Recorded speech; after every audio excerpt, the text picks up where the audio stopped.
Now it was after this that Absalom the son of David had a beautiful sister whose name was Tamar, and Amnon the son of David loved her. Amnon was so frustrated because of his sister Tamar that he made himself ill, for she was a virgin, and it seemed hard to Amnon to do anything to her. But Amnon had a friend whose name was Jonadab, the son of Shimea, David's brother, and Jonadab was a very shrewd man. He said to him, O son of the king, why are you so depressed morning after morning? Will you not tell me? Then Amnon said to him, I am in love with Tamar, the sister of my brother Absalom. Jonadab then said to him, Lie down on your bed and pretend to be ill. When your father comes to see you, say to him, Please let my sister Tamar come and give me some food to eat, and let her prepare the food in my sight, that I may see it and eat from her hand. So Amnon lay down and pretended to be ill. Then when the king came to see him, Amnon said to the king, Please let my sister Tamar come and make me a couple of cakes in my sight, that I may eat from her hand. Then David sent to the house for Tamar, saying, Go now to your brother Amnon's house, and prepare food for him. So Tamar went to her brother Amnon's house, and he was laying down. And she took dough, kneaded it, and made cakes in his sight, and baked the cakes. She took the pan and dished them out before him, but he refused to eat.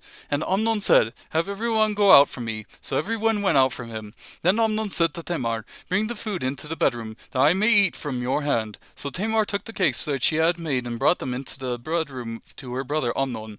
When she brought them in to him to eat, he took hold of her and said to her, Come, lie with me, my sister. But she answered him, No, my brother, do not violate me, for such a thing is not done in Israel. Do not do this disgraceful thing.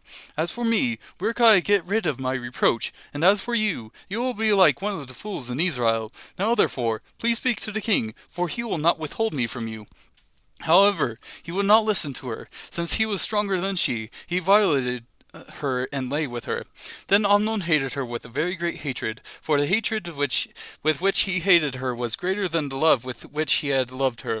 And Amnon said to her, Get up, go away. But she said to him, No, because this wrong is sending me away is greater than the other that you have done to me. Yet he would not listen to her.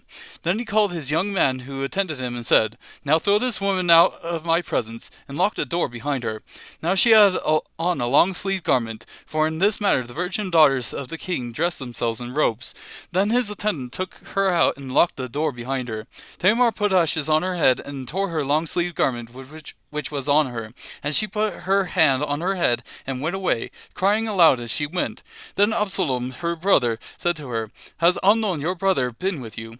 Now keep silent, my sister. He is your brother. Do not take this matter to heart. So Tamar remained and was desolate in her brother Absalom's house. Now when King David heard of all these matters, he was very angry. But Absalom did not speak to Amnon either good or bad, for Absalom hated Amnon because he had violated his sister Tamar. Now it came about after 2 full years that Absalom had sheep shearers in Baal Hazor, which is near Ephraim, and Absalom invited all the king's sons.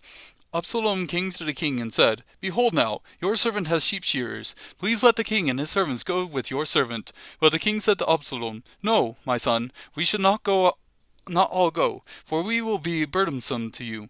Although he urged him, he would not go, but blessed him. And then Absalom said, If not, please let my brother Amnon go with us. And the king said to him, Why should he go with you? But when Absalom urged him, he let Amnon and all the king's sons go with him. Absalom commanded his servants, saying, See now, when Amnon's heart is merry with wine, and when I say to you, Strike Amnon, then put him to death, do not fear, have not I myself commanded you? Be courageous and be valiant. The servants of Absalom did to Amnon just as Absalom had commanded. Then all the king's sons rose and each mounted his mule and fled.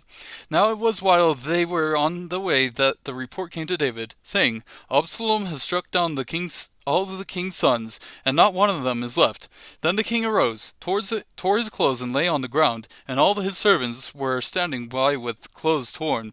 Jonadab, the son of Shimea, David's brother, responded, Do not let my lord suppose that they have put to death all the young men, the king's sons, for Amnon alone is dead, because by the intent of Absalom this has been determined since the day that he violated his sister Tamar. Now therefore, do not let my lord the king take the report to heart, namely, all the king's sons are dead, for only Amnon is dead. Now Absalom had fled, and the young man who was the watchman raised his eyes and looked, and behold, many people were coming from the road behind him by the side of the mountain. Jonadab said to the king, Behold, the king's sons have come, according to your servant's words. So it happened. As soon as he had finished speaking, behold, the king's sons came and lifted their voices and wept, and also the king and all his servants wept very bitterly. Now Absalom fled and went to Talmai the son of Ammihud, the king of Geshur, and David mourned for his son every day. So Absalom had fled and gone to Geshur, and was there 3 years. The heart of King David belonged to go out to Absalom, for he was comforted concerning Amnon, since he was dead.